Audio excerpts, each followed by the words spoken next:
প্রথম পদক্ষেপ হিসেবে জাতীয় খেলোয়াড়দের বেতন কাঠামোর মধ্যে নিয়ে আসতে চান ক্রীড়া প্রতিমন্ত্রী। গণমাধ্যমকে আমিনুল হক বলেন, জাতীয় শিক্ষাক্রমে যেহেতু আমরা খেলাধুলাকে বাধ্যতামূলক করতে যাচ্ছি, সেখানে ক্রীড়া শিক্ষক হিসেবে সাবেক খেলোয়াড়দের অগ্রাধিকার ভিত্তিতে কর্মসংস্থান করা হবে। প্রতিশ্রুতি দিয়েছিলেন গোল করলে উদযাপন হবে বিশেষ, কথা রেখেছেন নেইমার। আর সেই উদযাপনে উঠে এসেছে বর্ণবাদের বিরুদ্ধে সংহতি বার্তা। ব্রাজিলিয়ান সিরি আ লিগের সান্তোস এফসিকে 2-1 গোলে জিতিয়েছেন নেইমার। ভাস্কো দা গামার বিপক্ষে ম্যাচে তিনি করেছেন জোড়া গোল। মাঠে তিনি ছিলেন ম্যাচের নায়ক। তবে সংখ্যার বাইরে আলোচনার কেন্দ্রবিন্দু হয়ে ওঠে তার গোল উদযাপন।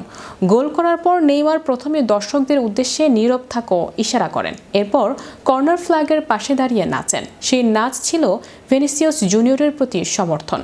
চ্যাম্পিয়ন্স লিগের নকআউট পর্বে বেনফিকার বিপক্ষে রিয়াল মাদ্রিদের ম্যাচে ভিনিসিয়াস যে নাচের উদযাপন করেছিলেন, নেইমার সেটিই অনুসরণ করেন।